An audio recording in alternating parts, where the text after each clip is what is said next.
Let me see if the fan is too loud. You can hear it. Maybe turn it off. All right, guys, what's up? It is Illuminostic. Thank you all for being patrons once again from the bottom of all of our hearts here in the Amazon rainforest. The last piece of patron-only content that I put out, I know it's long and it's kind of dense and the middle is a bit slow, but I want to encourage everyone. I saw that the average watch time for patrons was only 8 minutes and 30 seconds out of 32 minutes, and trust me, you're not going to get much out of that video unless you watch the whole thing, and if you do watch it all the way through, it's definitely worth it because it all gets tied together at the end. And what it's suggesting and possibly even proving is remarkably powerful and really could offer a lot of potential explanations for a lot of this sort of preternatural and parapsychological phenomena we experience. And here's the thing that people often don't understand, I think, about where I'm going with all this. I'm not trying to debunk it all and say there's no such thing as spirit exactly.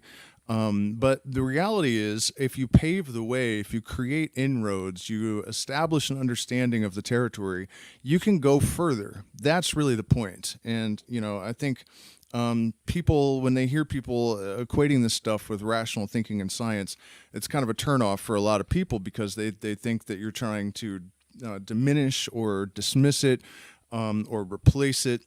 And that's not the point at all. In fact, it's really the opposite. It's trying to put this stuff in a frame of reference where it's actually, plausible instead of just like woo, which I think that's very helpful. Otherwise, I guess I wouldn't be doing it. But please do watch that video all the way through, and I may edit it down a little bit more and put it out in a public version. But you guys will still always have the longer version of the videos. So we are Knight of the Sun, Prince Adept. Still, we have, it looks like 5 pages until we become Grand Scottish Knights of St. Andrew, degree 29, which we're not probably going to do next. I think we might do the Fool, Aleister Crowley's Fool card of the Thoth Tarot, or maybe some commentary on Wisdom and Folly, because I haven't done that before.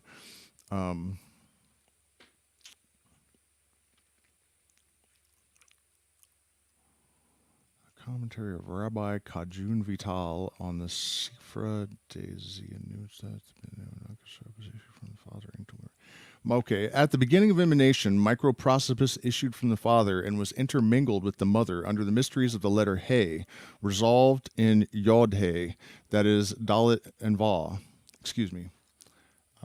It's not Yod He, it's Vau Dalit, but it's read the other way. Actually, we already did this last week. He was now born. 3 brains were constituted for him by the flow of divine light from above. And this is the origin of the Trinity, and it is the result of the first 2 things intermingling and producing a third. But that's our way of understanding it, really, because the reality is the photon moving at the speed of light does not experience time or space. It doesn't really move from its point of view, and there is no time, so there's no sense of traveling. And in that sense, the photon basically suggests with its very existence and properties that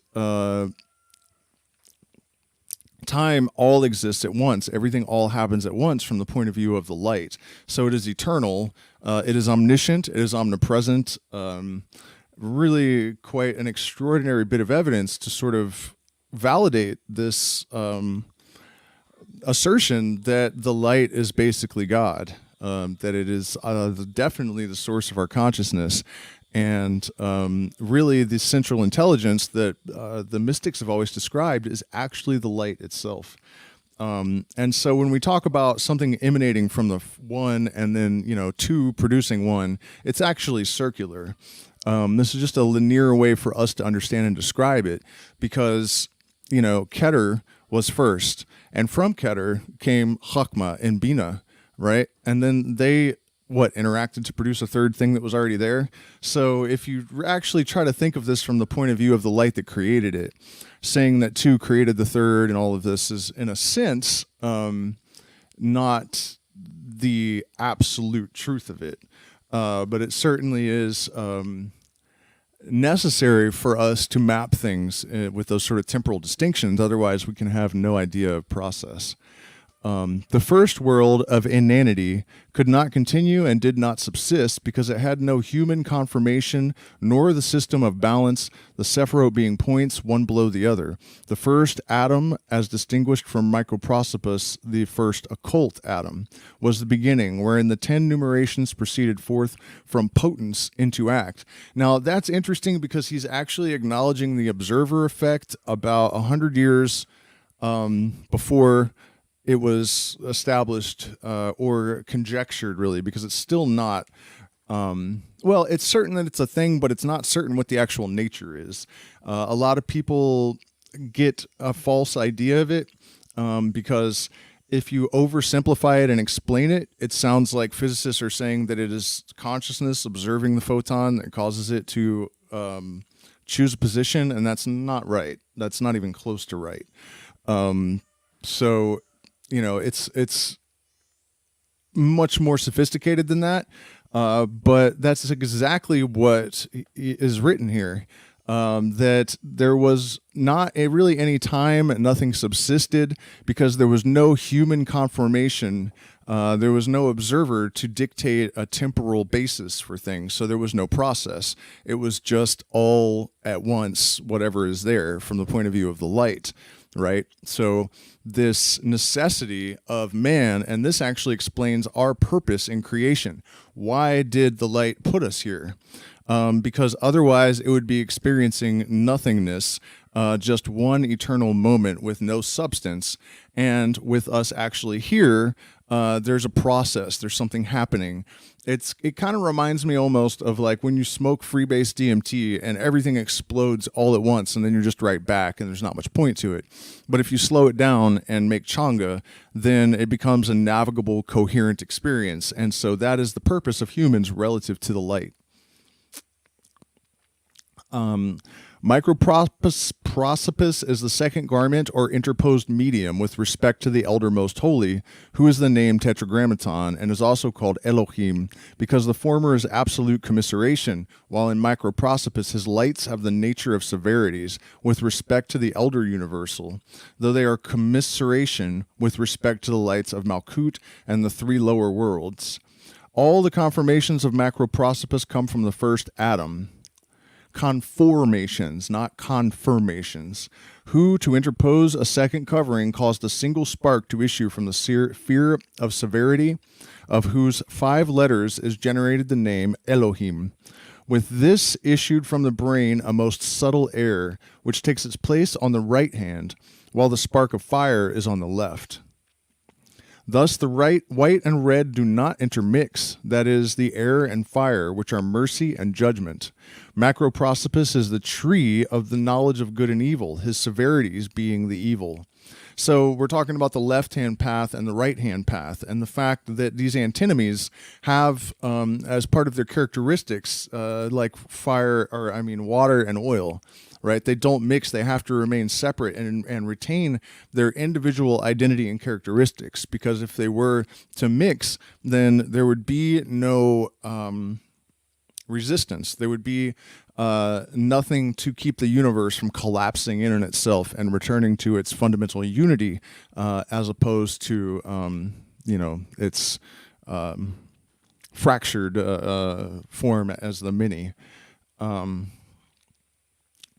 Thus the white and red do not intermix, that is, the air and fire, which are mercy and judgment. Microprosopus is the tree of the knowledge of good and evil, his severities being the evil.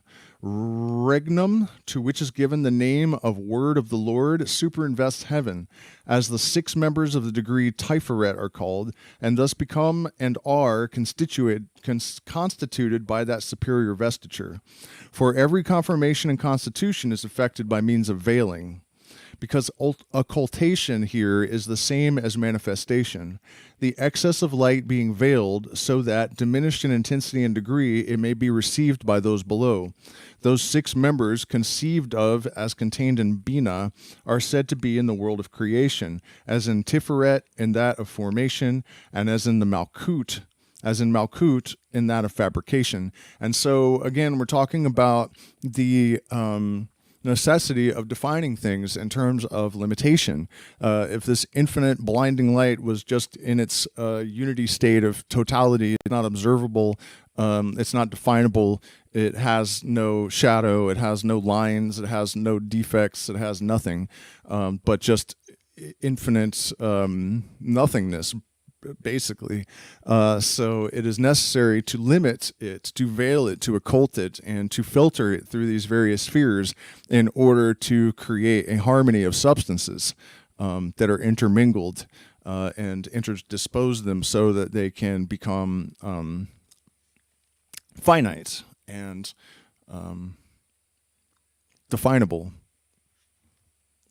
There's also the mystery of 666 is being very nearly completely and totally exposed here. Where is that? It started talking about the first 2 sixes. Okay. I know it's right back here.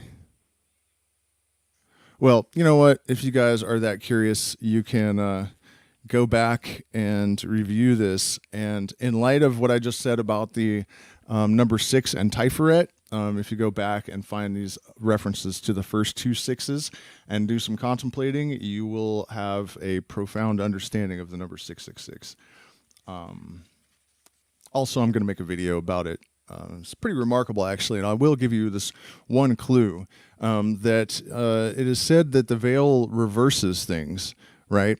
So 666, if you accept the basically Gnostic interpretation that it is evil on this side of the veil, if you calculate the inverse square, it is the golden mean exactly. If you basically reverse the number, and I'll demonstrate that mathematically in a video that's coming out soon, which is pretty remarkable. One way it symbolizes evil to a lot of people, but then reversed, it is the formula, basically the structural, mathematical underlying blueprint of the totality of the universe, which is. Clearly this stuff is not just a bunch of mystical gibberish. It's pretty obvious that there are deeper and, scientifically demonstrable ideas that are encoded very, thinly veiled. So where are we? Before the institution of equilibrium, face was not toward face. Microprosopus and his wife issuing forth back to back and yet cohering. So above, before the prior atom was conformed into male and female and the state of equilibrium established, the father and mother were not face to face. For the father denotes the most perfect love and the mother the most perfect rigor. And the 7 supernal sons who proceeded from her, from Bina, who brought forth 7, were all most perfect rigors, having no connection with a root in the most holy ancient. And that is, they were all dead, destroyed, shattered, but they were placed in equilibrium in the equipoise of the occult wisdom when it was conformed into male and female, rigor and love, and they were then restored, and there was given them a root above. Now, I feel like we have brushed up on the patriarchal biases of the religious traditions that informed these ideas, because it seems odd to me that we would associate the perfect love with the father and rigors with the mother. Because, I don't know about, how universal this is, but in my experience, the father is usually the authoritarian, rigorous one, and the mother tends to be the unconditional love.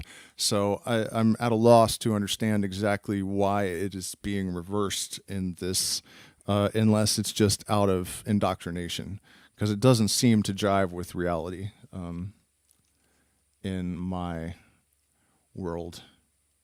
Except that it is true that when I was a kid it was reversed with, my mother would insist that my father beat us with a belt and stuff, and he would come in the room and beat the bed and pretend to do it so that she was pacified.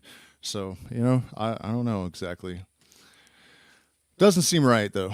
The Father is love and mercy, and with a pure and subtle hour or benignity impregnates the Mother, who is rigor and severity of judgments, and the product is the brain of Microprosopus.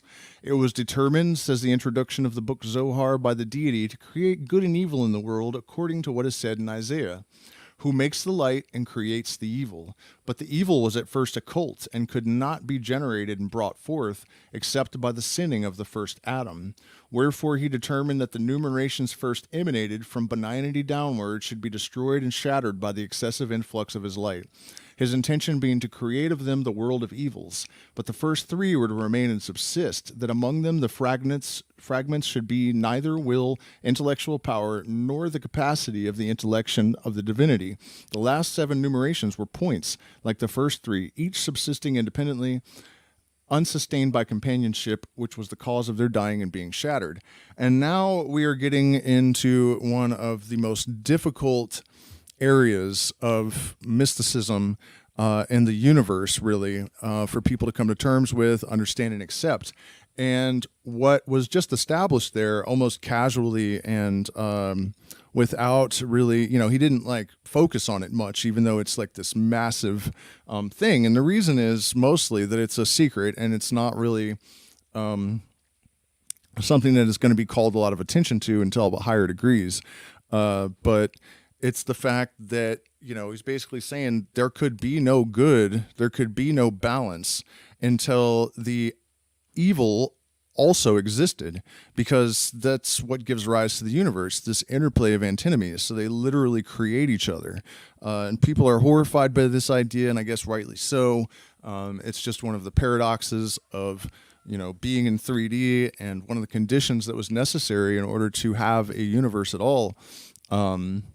And so, people say, why is all the evil in the world? There it is right there. I mean, that's exactly it. And they're not his laws because they're just, they're not just because they're his laws because they are just, meaning that there's no other way to create the world. The laws of the universe are predicated as they are because they could not be any other way and sustain creation. And that's just all there is to it.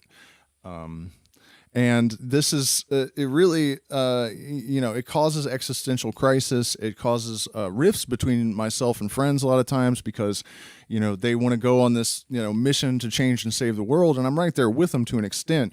But I also know that it's not possible to change the balance of good and evil. You never will. It's never going to happen. It can't happen. It will not happen. And another thing he pointed out there that is really important is that there had to actually be evil in order for something actually good to happen. It couldn't just exist as a metaphor of darkness. So it was necessary that the first Adam sin in the Garden of Eden. And that does not mean necessarily that a human did it, but there must be some kind of opposition to the light and its will in order to create the antinomy that gives rise to matter in the universe. So there you have it.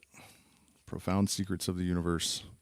And I guess, actually that's about a half hour, so we're going to go ahead and wrap it up there. And I hope you guys enjoyed this, and I appreciate your support, and keep your eyes on the channel because I'm just cranking out as much content as I can.